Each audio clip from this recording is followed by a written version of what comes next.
I've written more books. One is called Brass Ovaries Own Yours. So as you can probably figure out, and actually it came out before the whole Me Too movement and before Hillary was running for president. But it was a book leaning in of mindset of women and what we deal with in the workplace. And not from a harassment standpoint, but in life of how we perceive ourselves and how we're labeled, and how do you sort of move beyond that and move into zones of having a good, instead of a good old boy network, a good old girl network, and how do you maneuver, through that from a business perspective.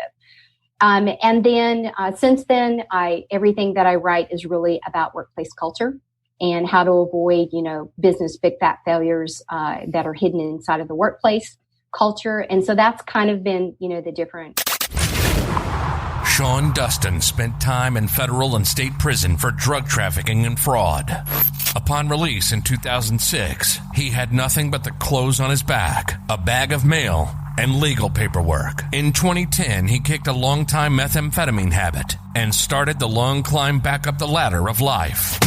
This is the Nowhere to Go But Up podcast. If you want transparency and authenticity, you're in the right place. This is the Nowhere to Go But Up podcast, and this is Sean Dustin.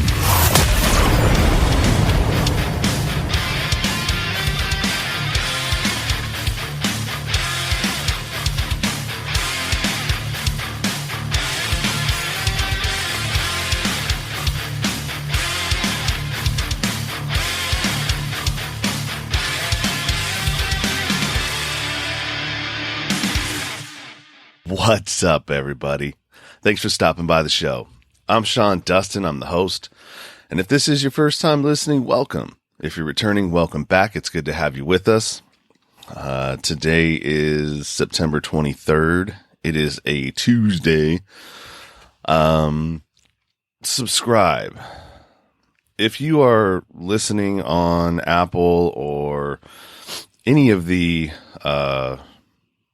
podcast platforms that I'm on, please subscribe. Please subscribe to the show. If nothing else, if you don't want to, help support the show in any other way, just at least subscribe to the show. That way, it'll help boost the ratings and everything else and get me more visible. But that's if you are, enjoying what I'm putting out there. If you're not, then, sorry. Maybe at some point there will be something in my catalog that you might find interesting, but this show, what it's really seems to be turning into is, basically it's me figuring out how to be a better me, through bringing people on to help me do that. Sharing other people's stories to help me kind of understand my own. Excuse me. I got this cough, man. It's driving me nuts. Not the COVID cough, but it's just another cough. So anyways, what else do we got? Rate, review if you want to. That always helps. At least it gives me a guide as to how I'm doing, by getting feedback from everybody else. Also, if you want to talk to me, reach out, talk to me, email the show. You got topics, people that you want to hear on the show, or see if I could maybe try to get them on the show. Reach out that way. Nowhere to go but up now at gmail.com. You can also, if you want to help support the show in any other way, like monetarily, if you want to subscribe to my Patreon, or just shoot a tip, if you think that I'm doing a good job and hey, keep up the good work, attaboy. Shoot me a tip through PayPal, and that's NorCal Drone Services at yahoo.com. That's my old email for my drone business, or my old PayPal account for my drone business. So other than that, today what I have for you is another really great conversation. It was Shelley Smith. She is a workplace culture guru-ish. She's a super overachiever. Seriously, like she has 7 books, 2 podcasts. She's got her own coaching business, I believe, as well. And she did all this without a college education. So, I mean, she is definitely an inspiration, somebody who's out there doing it and blazing her own trail. So you're going to enjoy this conversation. There is a lot of good information. She just kind of lays it out there on how workplace culture is. And excuse me, man. And then me, I'm always asking questions and we end up in other places. One of the interesting parts of the conversation that we have is how the shift, because she works with a bunch of corporations and different companies and stuff like that, and the shift in how people are working. We talk a little bit about that and what that's looking like and what the landscape of that could look like. So definitely worth taking a listen to. And that's it, man. I hope you enjoy the show. So let's get to it. You're listening to the Nowhere to Go But Up podcast. Here's your host, Sean Dustin.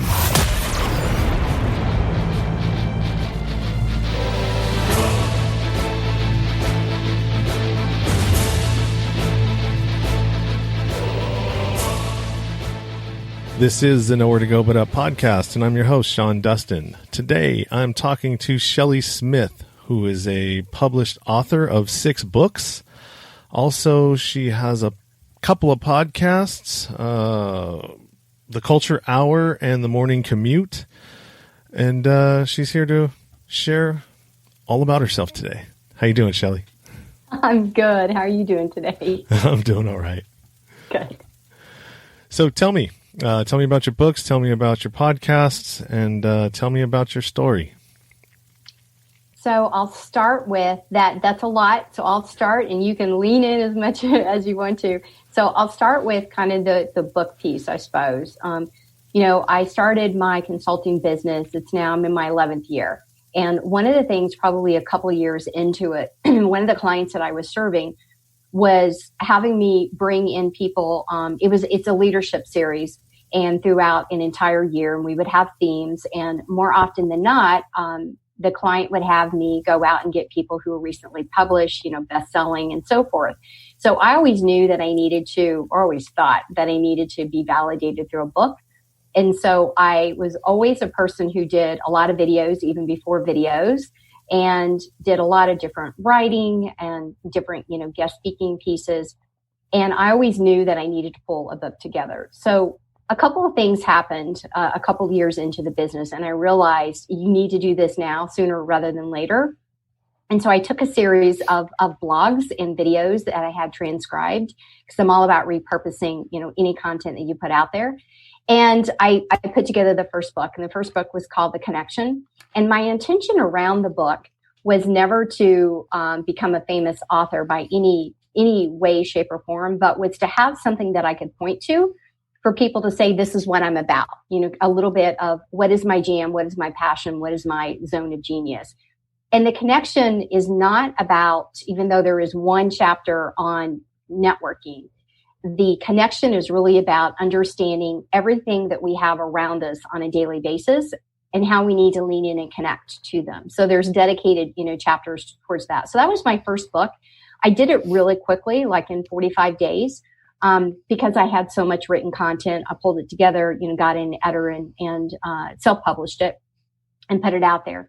Since then, I've written more books. One is called Brass Ovaries Own Yours. So as you can probably figure out, and actually it came out before the whole Me Too movement and before Hillary was running for president, but it was a book leaning in of mindset of women and what we deal with in the workplace. Not from a harassment standpoint, but in life of how we perceive ourselves and how we're labeled, and how do you sort of move beyond that and move into zones of having instead of a good old boy network, a good old girl network, and how do you maneuver, through that from a business perspective.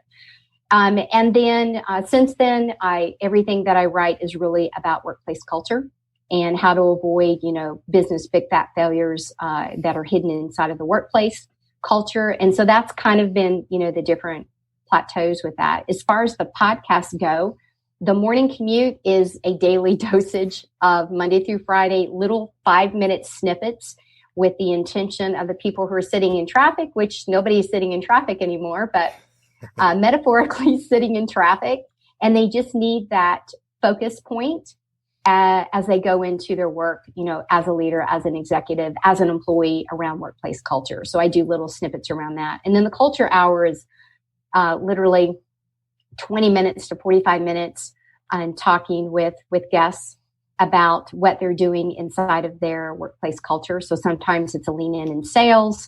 Sometimes it's, a dive into emotional intelligence or resiliency or what have you. So those are, the couple of things. How I got into this business itself, I'm going to try to give you a short version of it. I grew up in an entrepreneurial home. I had no idea because that term wasn't used then back in the early 70s.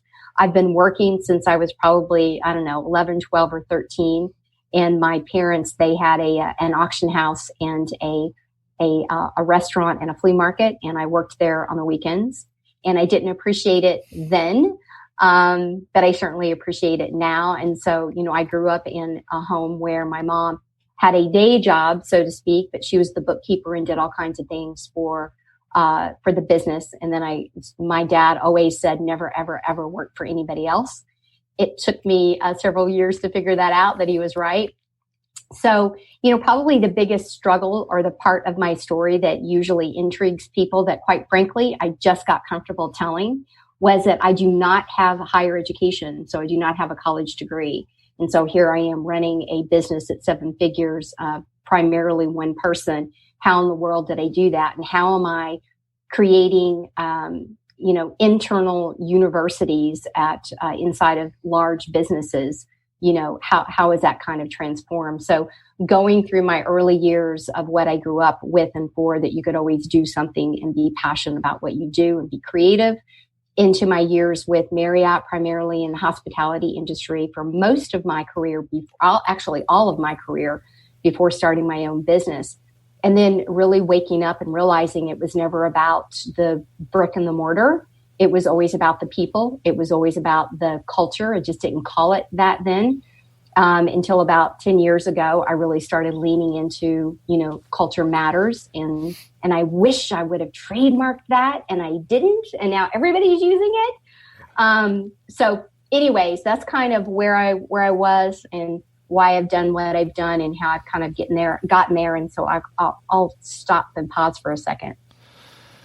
That's an important thing, workplace culture, because that can really make or break your company, right? Yeah. And, companies it's always been important and critical, vital, whatever word you want to use. But I'll tell you right now, in the midst of COVID-19, the companies that are doing it right are really rising to the occasion, and their team members are leaning into them together, and they're, innovating and surviving and thriving. And the ones that aren't are frozen. And when we come out of whatever this is that we're in, they're going to be left behind with even more difficult time finding employees who want to work for them because they've damaged their reputation internally and externally. So, yeah. Yeah, we're in for, I keep telling people that this is the easy part that we're in right now. This is like, true. Yeah, this is like the honeymoon period, everybody's, getting paid or working from home or on unemployment or disability, which I'm on. I mean, at some point, we're all going to get back to normal and go back to work, whatever that's going to look like. I mean, we don't know quite yet what that's going to be. But, I mean, really what's happening is everybody's seeing a different way of doing things. Yes. From the Zoom, yes. Working from home, schooling from home, I'm curious because I'm a construction. I work new commercial construction, new construction mostly. I live in the Bay Area, so I mean a lot of work in the South Bay, Silicon Valley, startups, a lot of building things. But I don't know if that's going to be as lucrative. I mean, they're still going to be building, but I don't think it's going to be as lucrative because as companies are starting to see that we don't need this much space. Yeah. Building new construction may come to a standstill. You're absolutely right. Regardless of whether it's, class A through B or C space, it's definitely going to take hold. I've already started having conversations with a lot of clients when they look at their bottom line and they look down to the EBITDA and the things that are falling below on the profit on the statement. That rent, that lease piece is a huge chunk. And to your point, the companies that thought that they did not want to allow their workers to work either flex time or virtual, and they were adamant about it, no. And now, they were told that they have to.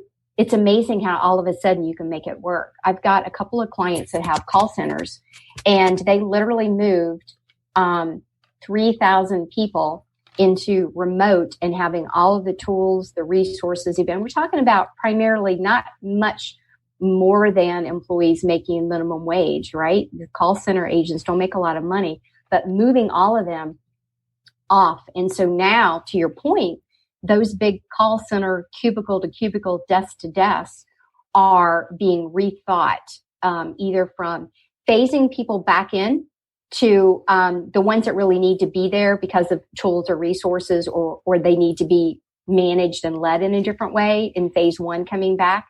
But where maybe you had 1,000 people, maybe now you only have 250 or 500 people. You're laying it out differently because if the crisis happens again, if it would have been laid out differently, the social distancing could have happened, inside of the building. And then the ones that have the employees who are more effective, efficient by working remotely have risen to the occasion. It's almost like I told you I could do it. Now I'm showing you I can do it.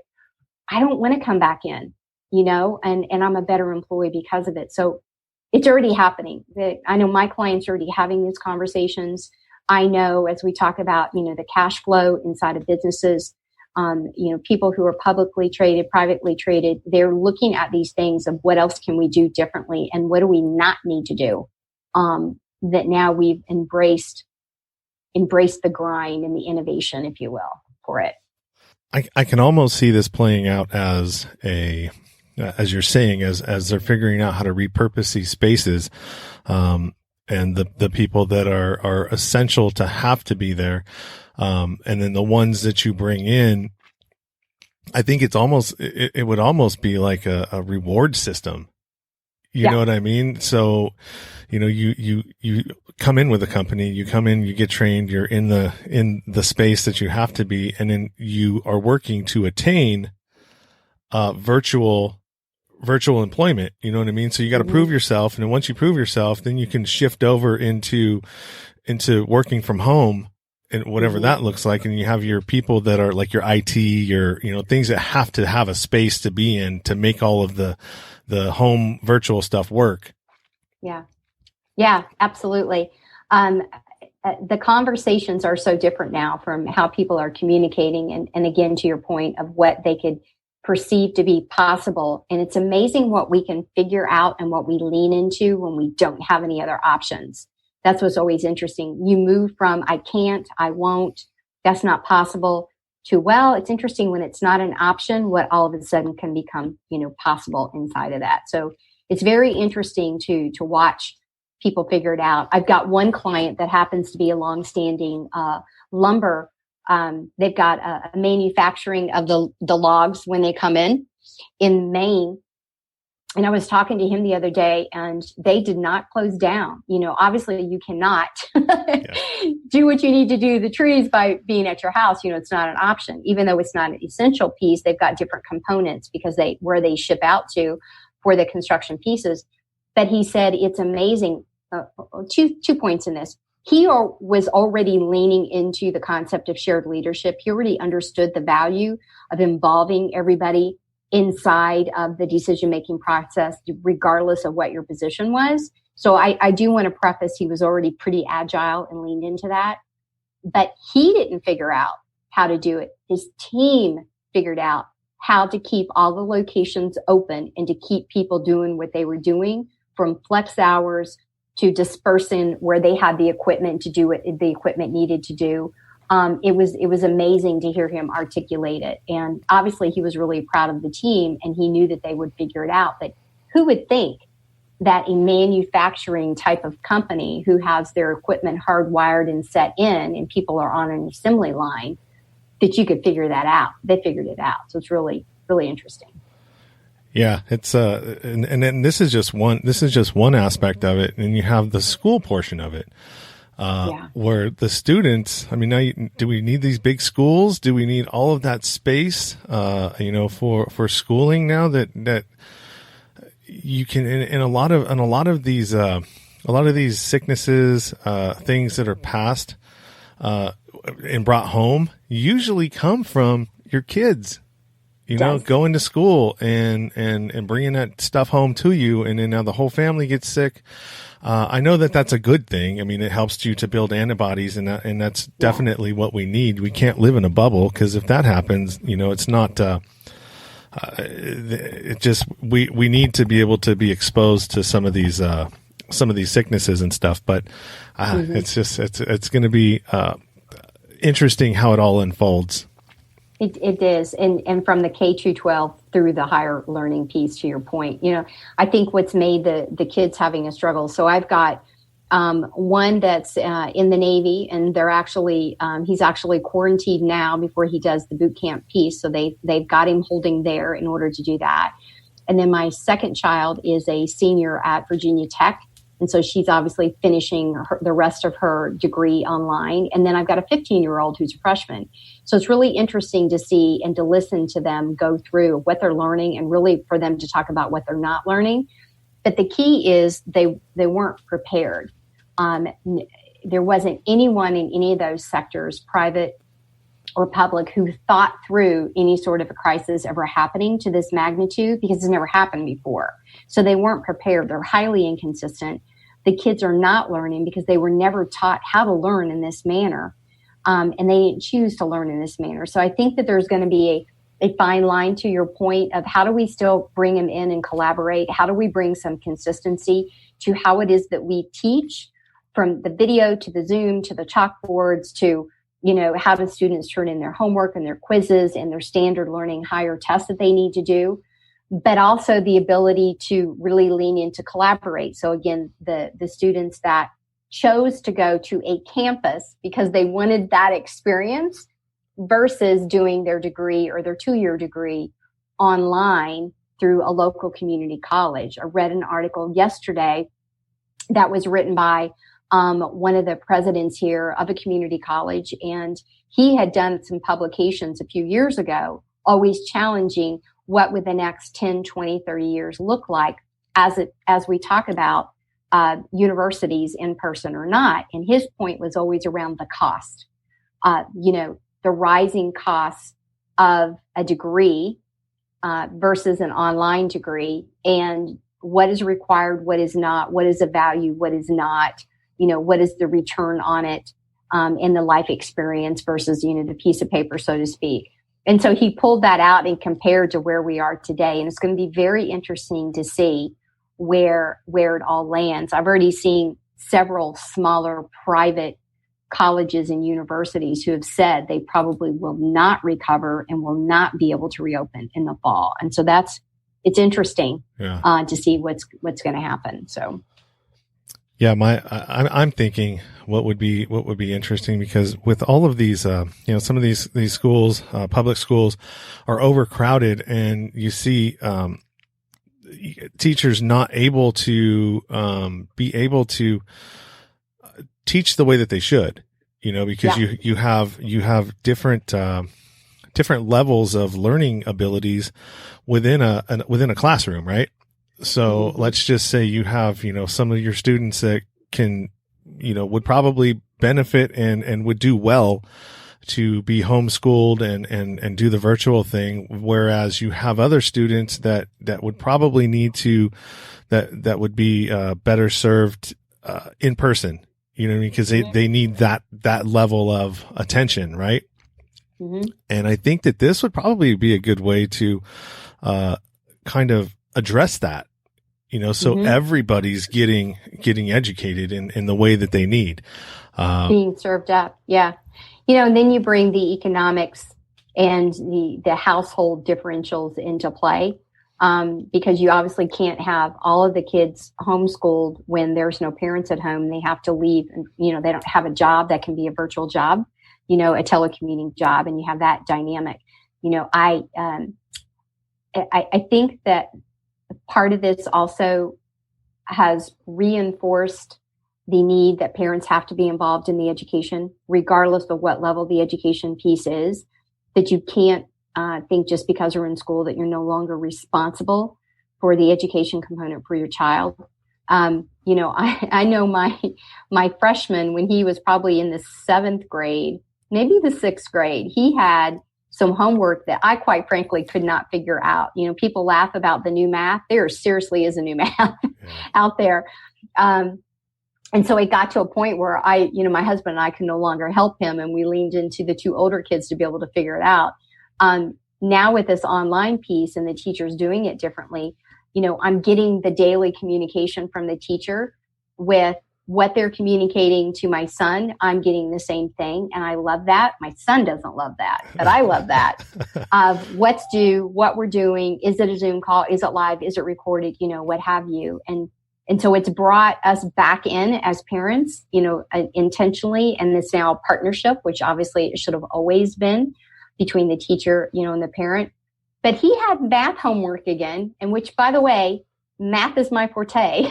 Yeah. So I thought I got a message from his math teacher and said, hey, there was an assignment due yesterday.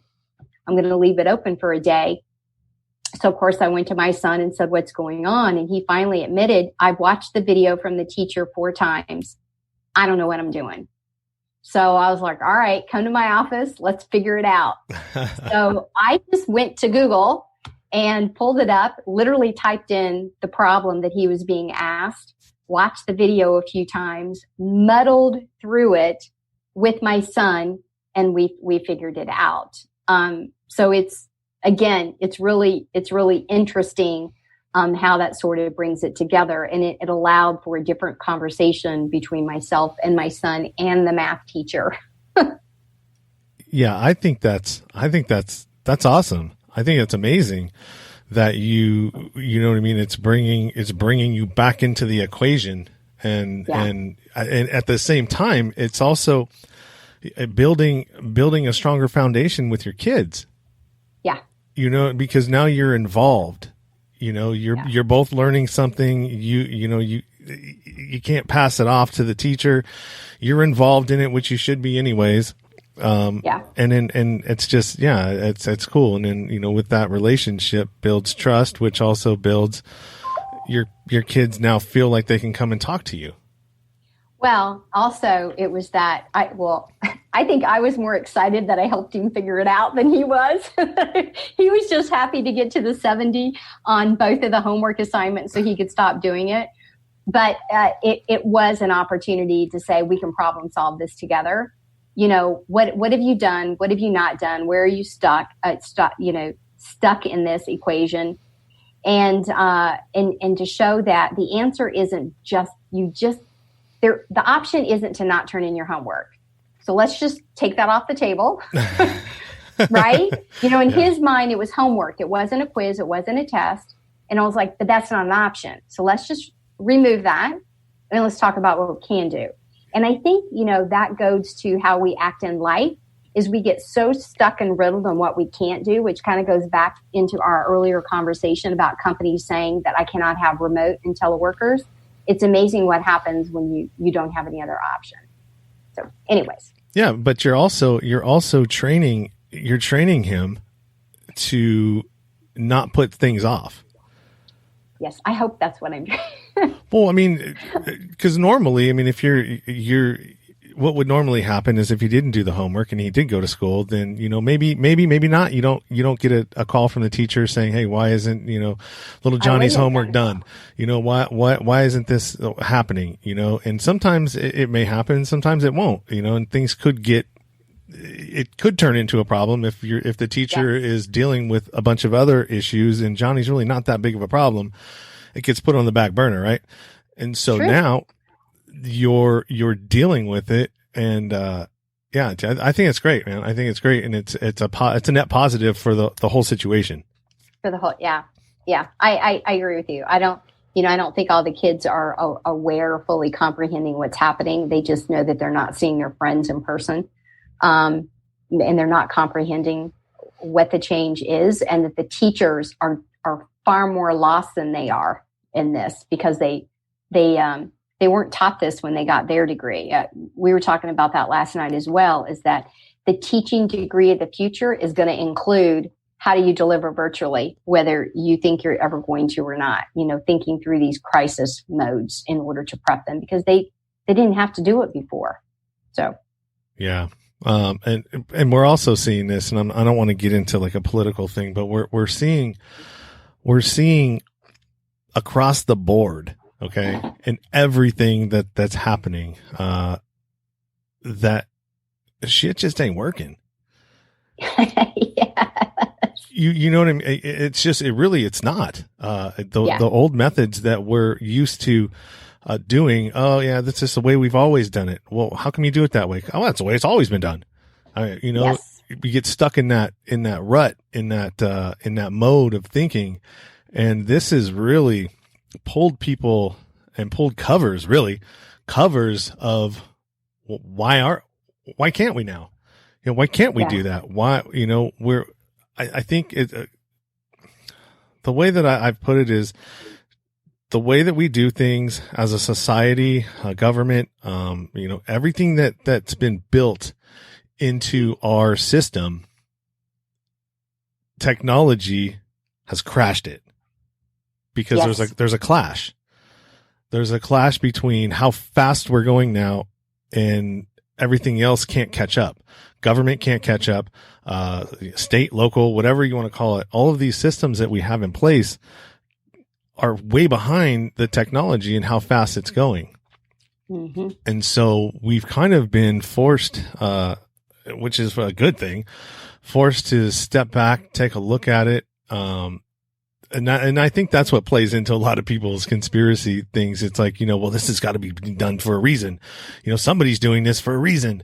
But I think it's just, honestly, I think it's just a coincidence of the time that we're in, and trying to figure out how to merge technology with society. And to embrace it. Yeah. There's so many, to your point, fear. When you hear two letters now put together, AI, people start to freak out for all kinds of reasons. And there's also, there's the artificial intelligence side, and then there's the automation side of AI, and just understanding how it can help us, whether it's friend or foe, so to speak. But you're right. A lot of this is people are paralyzed for the most part. And it's like that bell curve of early adopters, whatever that officially is called. The people who, the early adopters are on the top and over the side, and those are usually minute amounts. But the ones that are going to like watch and wait is the next big wave. And then you've got those people who are really the late adopters in this. And I think what we're seeing through this crisis, because it's a worldwide pandemic that's frozen everyone's, we have the masses of this wave of people that are just watching and waiting to see what happens. And we just have a few people who are stepping out there to kind of see what's going to work and what's on the other side of the mountain, metaphorically, on the other side of the pandemic. To your point, I think that the perfect storm has literally happened. It's crashing in the midst of all of the technology pieces, as well as obviously having a pandemic. And apparently we're going to have, a wave 2, and people are already losing their minds. I cannot imagine what's going to happen if we have a wave 2. Yeah. And also another piece of that is, government and how they're responding to it. And yeah, I mean, we're in an election cycle. Yeah. So dude, we've got 3 big things happening all at one time. So, yeah. Well, in the election, it's going to be interesting to see what happens and what that stirs up on whether the argument, I'm sure my prediction is whether we will or will not have the election is going to come up at some point. I feel pretty confident. And then how we're going to do it, and was it doing equally and fairly? And oh my gosh, it's, you know what? You opened up with something that you're right. I've thought it, I hadn't said it, but you absolutely said it, is that we're in the easy days. This is like when, going back to my pregnancy days, I tell new mothers, new women who are newly pregnant, it's 10 months, not 9 months. That is the easy. That's the easy. Trust me. Don't worry about the morning sickness and all that drama, and you're tired. You ain't seen nothing about I'm tired yet. So you're right. This is the honeymoon stage of what is to come. And the book hasn't been written because we haven't been there yet. So everything's new. You and I both share, let me make sure you're the right person. Let's see. Yes. You and I both share, a commonality here. We're both Roganites. Joe Rogan. Oh, yes. Yes. I have to admit, my oldest son turned me on to his podcast. So I watched, back in his acting days and whatnot.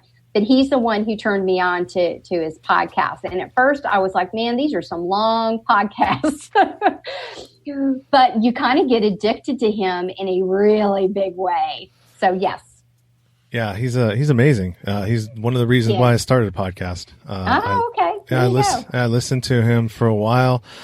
And, I was already at the beginning of my sort of transformation and thought I'd already, was out of prison, was, doing, not addicted. Well, you're always going to be addicted, but like the drug of choice was gone, time and consistency away from the substance, and, things were going up.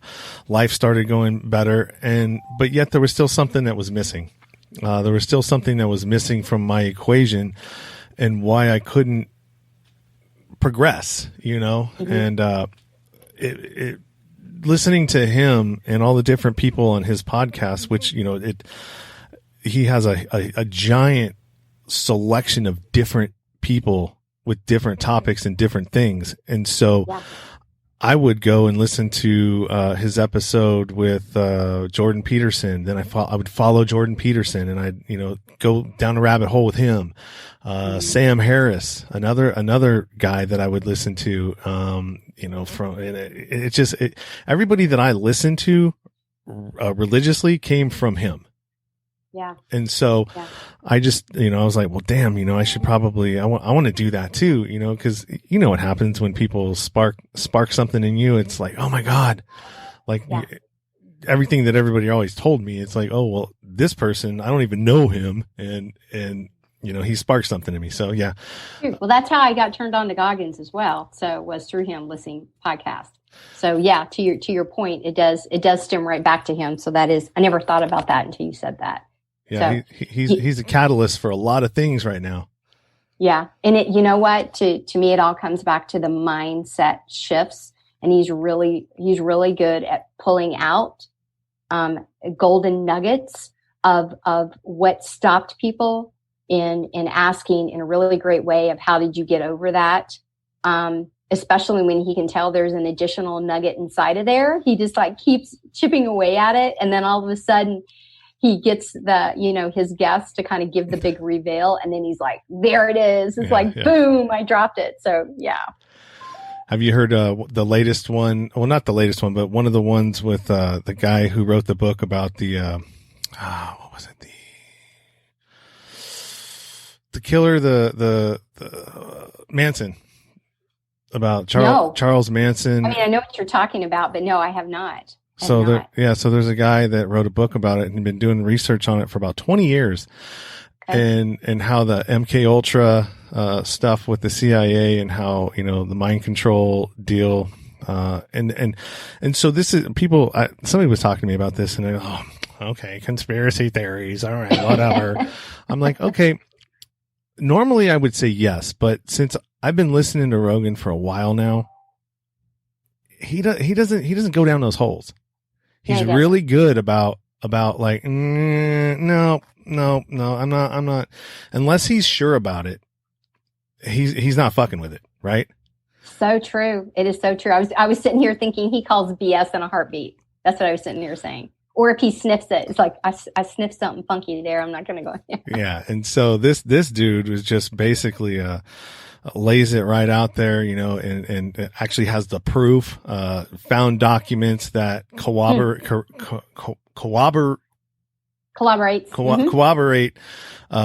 what he's talking about. And I'm still not done with it. And I actually might have to go and restart it because it's one of those ones that you can't just keep stopping and going. You have to listen to the whole thing through. I'll have to go look it up. Yeah. And so, I mean, this goes into, you know, what I've always thought about, you know, our government, and not just ours, all governments, do fucked up shit to their own population. They do. And Lord knows there's a lot of conspiracy theories that are happening right now inside of the government around the COVID-19. I've heard so many, it's ridiculous. Yeah, that one's hard to put. That one is definitely difficult to put something on because you just don't know. I mean, it could have been anything. There's a number of different people, companies, corporations, whatever you want to call it, that are benefiting from this, and then there's a lot that aren't. So who knows? I think the you know, it'll come out in 20 or 30 years like it always does. Like it always does. After everybody is dead and gone or no longer cognitive, or and then there's going to be us old people going, we lived that. We know it. I told you. Oh. One of the other things that I want to kind of touch on, because you're in that corporate setting, corporate world. One of the hardest things that somebody who is a worker, okay, let's just say a worker, that's you know, whether you're blue collar, essential, non-essential, whatever it is, all right, there's something that you can't deny, all right, and that is the inequality and the gap in wealth that's accumulated by the corporations, by the big ones. I'm not talking, I mean, there's a lot of S corps and smaller companies out there, but I'm talking like the big ones, like you know, Boeing. What's another one? You know, any of those ones that, you know, in the big pharma, you've got all of these huge conglomerates, right? That always seem to get bailed out. By us, the taxpayers.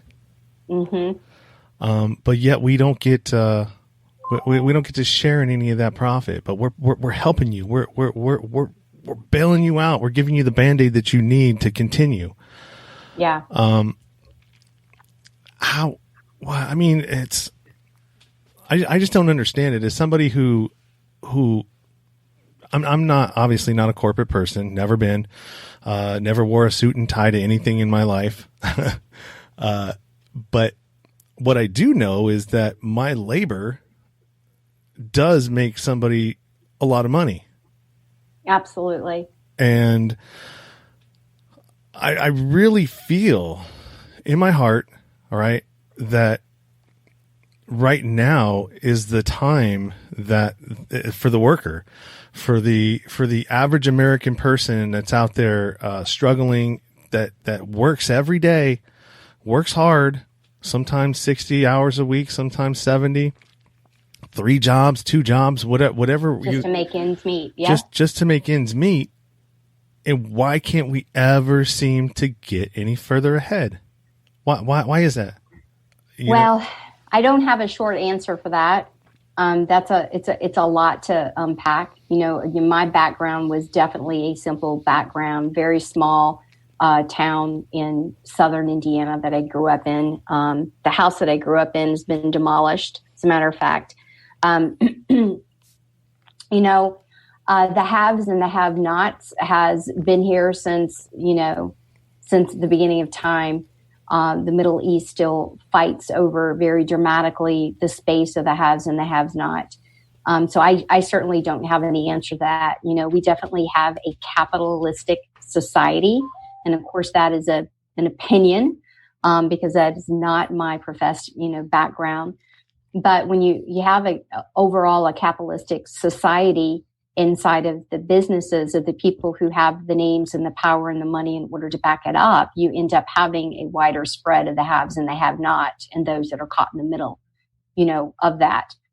The bigger the companies there are, the greater the red tape and the greater the errors and the unethical modes happen.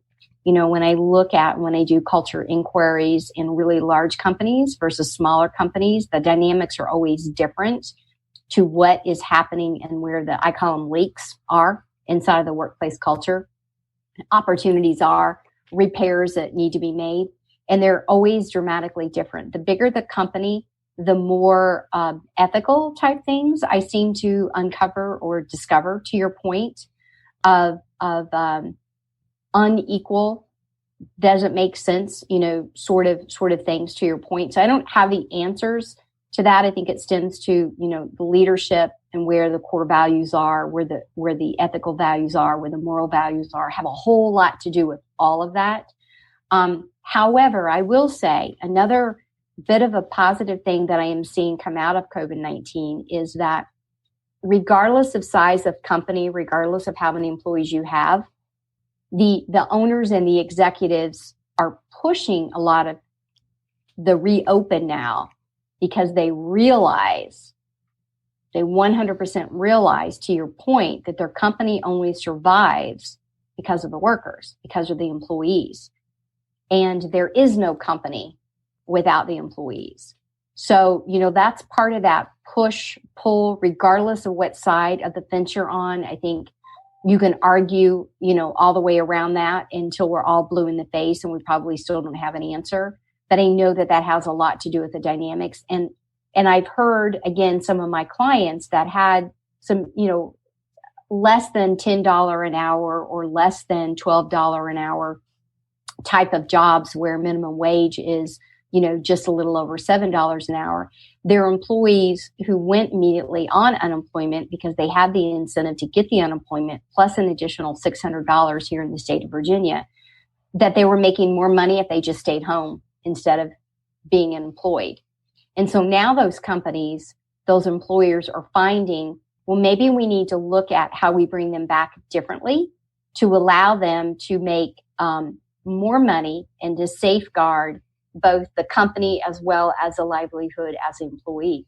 There's also more companies that are going to flat levels that everybody inside of the company literally makes the same amount. There's not a lot of companies out there, but there are a few that are beginning to shift that mindset and that they understand that every worker isn't, if the job is important to have inside of the company, the person that you hire for should be equal to the other employees, to your point.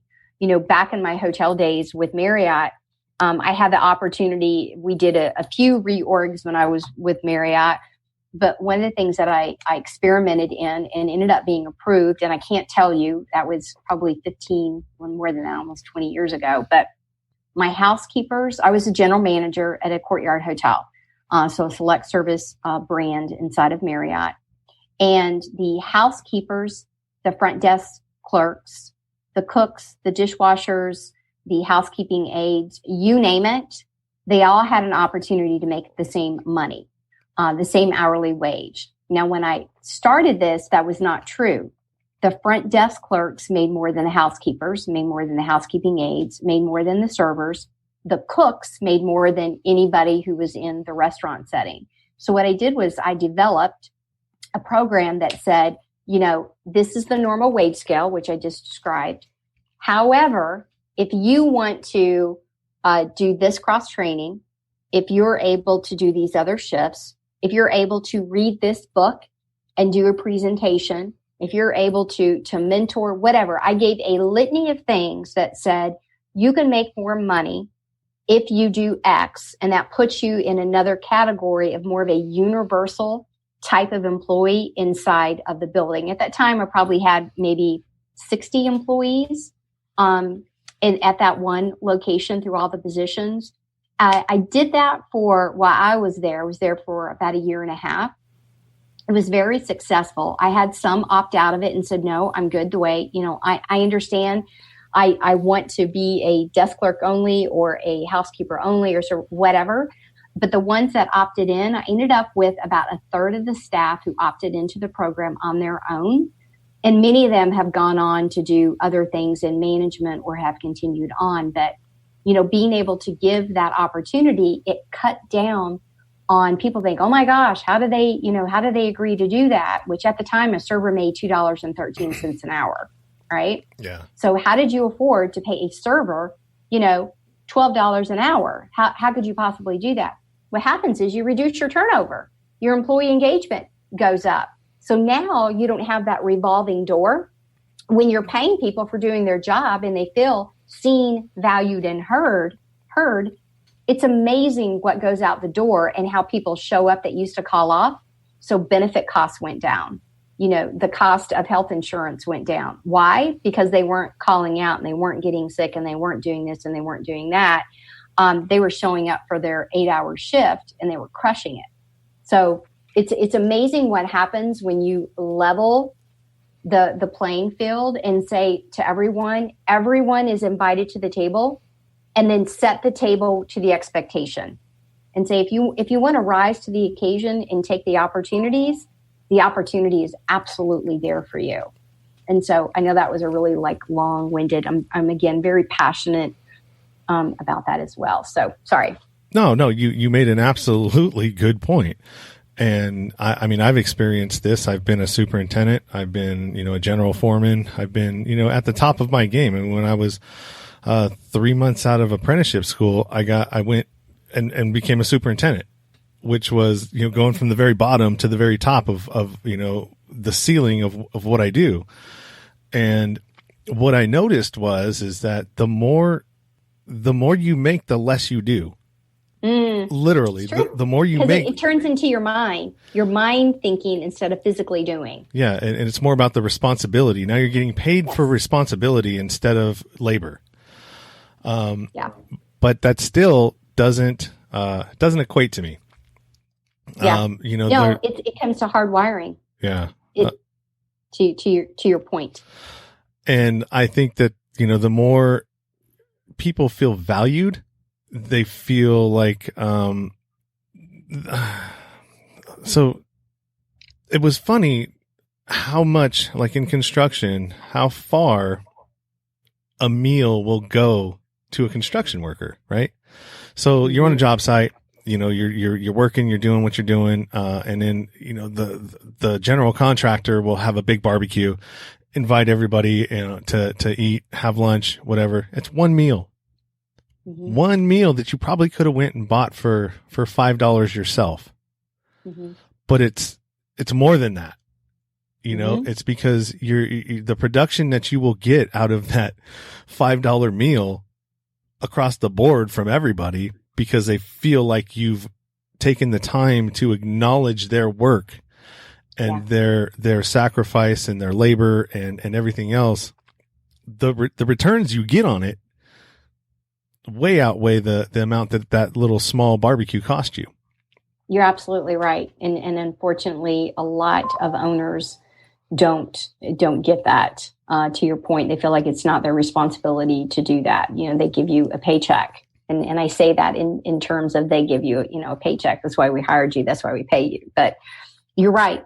The seen, valued, and heard comes on all kinds of different levels.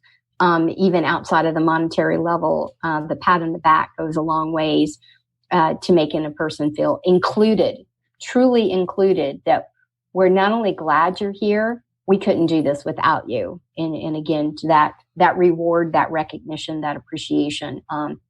It's really the basics of being a human. And somewhere along the way, a lot of people have forgotten those things, those very simple things, which brings me back to those are some of the elements inside of my first book, The Connection, is that seen, valued, and heard. Our need for connection on many levels exists inside of all of us, and we all kind of tap into it in different ways. People talk about the extrovert, the introvert. Everybody who's going through the pandemic now is feeling it in different ways. because we're all hardwired differently and we all need things differently. It doesn't mean that just because I'm upset that I'm extroverted and that's why I'm upset, or that I'm introverted and I'm loving life, because it's simply not true. Simply not true. So, and then that's where, as a leader, emotional intelligence comes into play, because you have to know how to navigate your personnel, because some people are introverted, some people are extroverted, some people are victims of their, were yelled at as a kid and don't respond to that. And, that stern type of leadership that, I'm going to just be a hard ass on you and get you to do what I need you to do. Well, it's not going to. Yeah, maybe because it worked for them. They think it's that whoever said what got you here isn't going to keep you here is so true. Yeah. I use, to that comment, I use Predictive Index, which is a behavioral and a cognitive assessment that helps me lean into conversations with my clients and my employees. And the emotional intelligence, the EQI, because you're right. It's not enough to know who we are and our hardwiring, but we got to set that aside, because I'm trying to motivate Sean, not Shelley, to this point. So, and we're all different. We're not robots. Yeah. And then I also got to know, what Sean's strong points are. Where does Sean excel in this company? What does he do really well that I can put him where he's going to be successful, or I can set him up to succeed instead of fail. Mm-hmm. Yeah, absolutely. So yeah, there's a lot of stuff in that. And, that's pretty cool. I like this conversation. I didn't think that it was going to, I didn't think it was going to go here, but I like where it went. Cool. Well, good. But just to one thing to what you brought up, capitalism, I think we live in selective capitalism, because I agree. There's a lot of socialism that's happening within the capitalist. Yes. So it's socialism for the rich, if you want to call it that. And we're going to drop that one right there. We'll leave it right there. Yeah, we'll leave it there. We'll leave it there, because we could have a whole podcast series on that, right? Yeah, for sure. Well, I want to thank you. We're at about 50 minutes. I want to go ahead and let you plug whatever it is you need to plug on your social media, your wherever people can find you. It's going to be in the show notes as well, but go ahead and voice it if you like.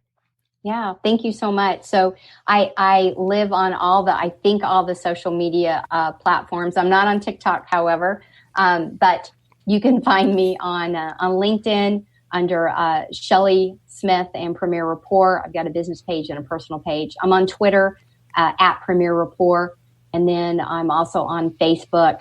I've got a couple of private groups that are on there. I've got, a corporate membership for culture gurus and everybody who leans inside of that. And of course, I'm on Instagram as well. So, and YouTube. I have a ton of YouTube videos, and of course, the 2 podcasts that we looked at. So my main website is Premier Rapport, and that's Premier, and then Rapport. That has there's a whole story behind that too. But anyways, premierrapport.com. So I appreciate being on here today and love to be able to answer any questions. I've got a ton of free stuff on my website. If people want to grab more on workplace culture, please feel free to go on and download anything you want. That's awesome, Shelley, man. I really appreciate your time and stopping by and talking with me today. Hang out, and I will, after we sign off, I got a couple things for you. You're listening to the Nowhere to Go But Up podcast. Here's your host, Sean Dustin.